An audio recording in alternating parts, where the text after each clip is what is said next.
Hello dear student, we are discussing about the cellular respiration और उसमें हम ATP का फॉर्मेशन के बारे में पढ़ रहे हैं। उससे पहले हमें ग्लाइकोलाइसिस, क्रेब्स साइकिल और इलेक्ट्रॉन ट्रांसपोर्ट चेन के बारे में पढ़ा। इससे पहले जो क्लास उसके बारे में थोड़ा सा हमने एटीपी के बारे में थोड़ा सा डिटेल्स में उसमें पढ़ा, कितने एटीपी का जनरेशन होता है, कैसे एपीडीएच2 और एनएडीएच मॉलिक्यूल्स इसमें काम में आते हैं।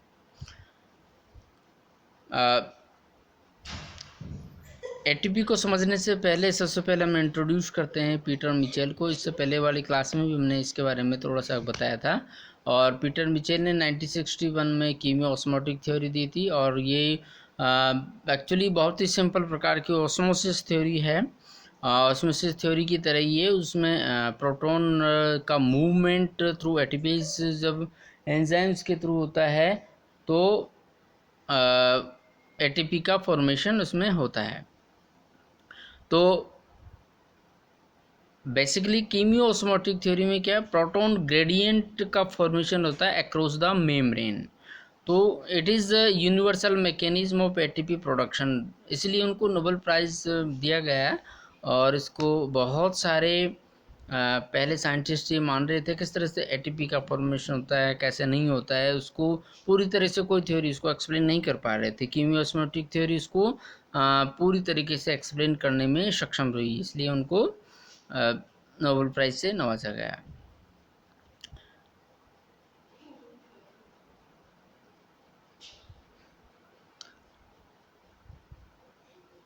एनर्जी इस्टेब्लिश्ड दिस इलेक्ट्रोकेमिकल, पहले प्रोटॉन मोटिव फोर्स उसमें प्रोटॉन ग्रेडियंट्स, इससे पहले भी हमने डिस्कस किया कि प्रोटॉन्स का लगातार मूवमेंट होता है माइटोकॉन्ड्रिया में फ्रॉम मैट्रिक्स से इंटरमेम्ब्रेन स्पेस में। तो कुल मिलाकर के जो प्रोटॉन की जो कंसंट्रेशन है इंटरमेम्ब्रेन स्पेस में ज़्यादा हो जाती है, मैट्रिक्स में कम रह जाती है, तो उसको हम इलेक्ट्रोकेमिकल प्रोटॉन ग्रेडियंट के नाम से जानते हैं। ठीक है, और ये सब होता है थ्रू इलेक्ट्रॉन ट्रांसपोर्ट चेन के माध्यम से। एटीपी का जो सिंथेसिस होता है वो होता है एंजाइम्स एटीपी सिंथेज, जिसको हम एटीपी F0 F1 कॉम्प्लेक्स के नाम से भी जानते हैं, एटीपी सिंथेज के नाम से भी जानते हैं।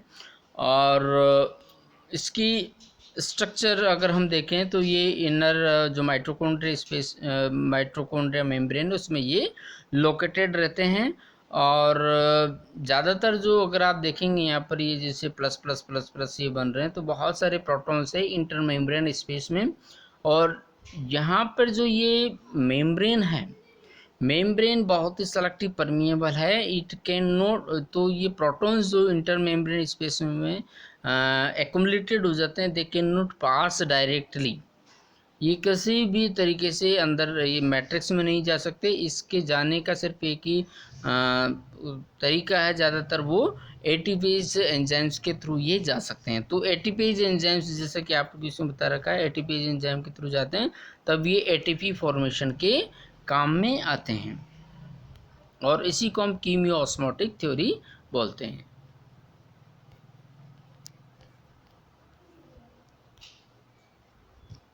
ये मॉडल है जिसे एटीपी सिंथेसिस के अगर आप देखेंगे तो बहुत सारे मॉडल्स आपको मिल जाएंगे उसमें। और एटीपी के पेज जो एंजाइम्स हैं उसको बेसिकली हम दो पार्ट्स में इसको डिवाइड करते हैं। एक तो इंटर मेम्ब्रेन स्पेस रहता है, inter membrane space, sorry membrane के भी इंटर मेम्ब्रेन में बिल्कुल धसा हुआ पार्ट होता है, उसको F0 बोलते हैं। और F1 जिसको हम हेड रीजन से बोलते हैं, जो मैट्रिक्स की तरफ रहता है। जो F0 पोर्शन है, जो इंटीग्रल ट्रांस मेम्ब्रेन प्रोटीन होता है, इसमें बहुत सारी पॉलीपेप्टाइड सेंस होती है करीब इसमें, जिनको हम प्रोटीन्स के ए बी और ए बी, बहुत सारी ए की कॉपी, बी और 9 से 14 कॉपी सी की, इसमें एक रिंग के फॉर्म, जैसा कि आप देख रहे हैं इसमें एक ए एक बी और 9 से 14 तक कॉपी सी की इसमें पाई जाती है। तो बहुत सारे प्रोटीन मॉलिक्यूल्स मिल करके ये बनाते हैं। F1 जो हेड पीस है, is composed of hexagonal array of alternating इसमें अल्फा बीटा सब यूनिट होती है। अल्फा होती है, देखिए 3 अल्फा होती है जनरली, ये 3 अल्फा यूनिट्स होती है एक बैक में, 3 बीटा यूनिट्स होती है, और एक ये गामा जो है इसके बीच में, ये गामा इनको बिल्कुल इंटरकनेक्टेड है। ये गामा के पास में एक और सब यूनिट आपको दिख रही होगी एप्लीशोन, और एक ये डेल्टा जो सब यूनिट्स हैं, ये डेल्टा सब यूनिट F0 और F1 को कनेक्टेड रखती है। यहाँ पर जो एफ अल्फ़ा और बीटा और गामा का जो अरेंजमेंट है, इसको और इस डायग्राम में और अच्छे तरीके से समझाया गया है। और यहाँ पे जो प्रोटॉन्स जो मूवमेंट होता है वो एल्फ, यहाँ से देखिए यहाँ पे साइटोसोलिक ये मीडियम है, या इसको हम कह रहे हैं इंटर मेम्ब्रेन स्पेस, सॉरी ये नीचे का ये इंटर मेम्ब्रेन स्पेस है इसमें, और ये मैट्रिक्स रीजन है ऊपर हेड रीजन की तरफ। तो यहाँ से ये प्रोटॉन्स आ रहा है इसमें, और ये प्रोटॉन्स पूरी जो सी साइकिल है उसमें जाकर के एक रोटेशन की तरह ही घूमती है। जब ये रोटेशन पूरा एक रोटेशन होता है तो एक एनर्जी रिलीज होती है।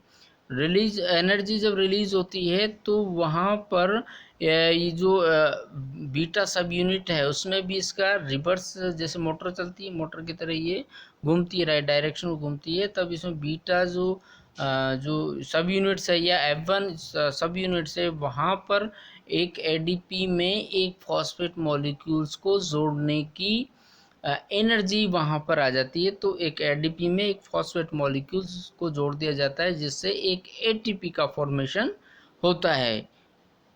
इसी को हम कीमियो ऑक्सीमेटिक थ्योरी या एटीपी फॉर्मेशन बोलते हैं। और ये बहुत ही इम्पोर्टेंट रिएक्शन है, क्योंकि अगर हम एटीपी मॉलिक्यूल्स की अगर हम बात करते हैं तो इसमें जितनी भी कोशिका की जितनी भी एक्टिविटी है, जितनी मेटाबॉलिक एक्टिविटी है, उसमें एटीपी का बहुत ही अहम रोल होता है। क्योंकि अगर एटीपी को अगर हम नहीं समझ पाते तो बहुत सारी चीज़ें हमारे उन चीज़ों को एक्सप्लेन नहीं कर पाती। एटीपी इसलिए भी बहुत इम्पोर्टेंट है, बहुत बार ट्राई किया गया है कि भाई एटीपी का हम बाहर फॉर्मेशन क्यों नहीं कर सकते, लेकिन ये एटीपी का हम फॉर्मेशन तो कर सकते हैं, लेकिन ये उतनी एनर्जी रिलीज नहीं करता है।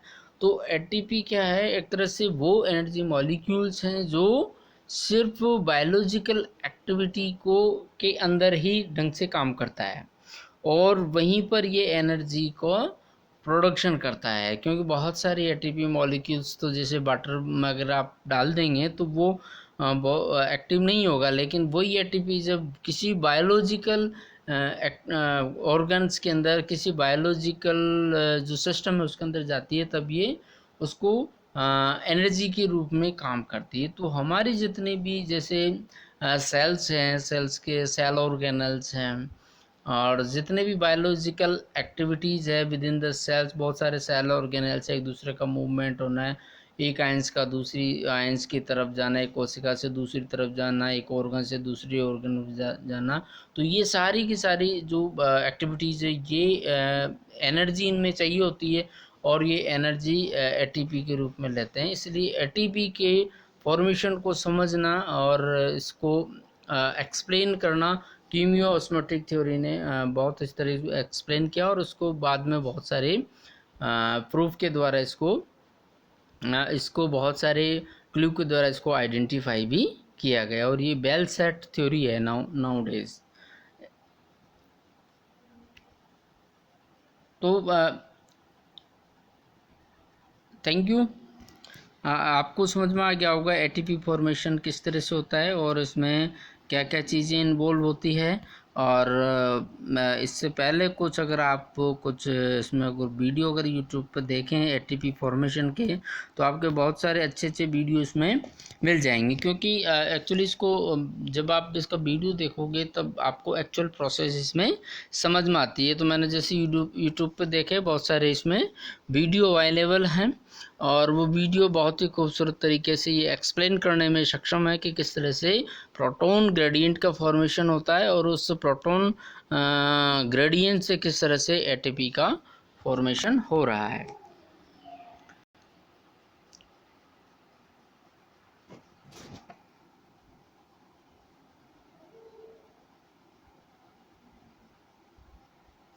Thank you.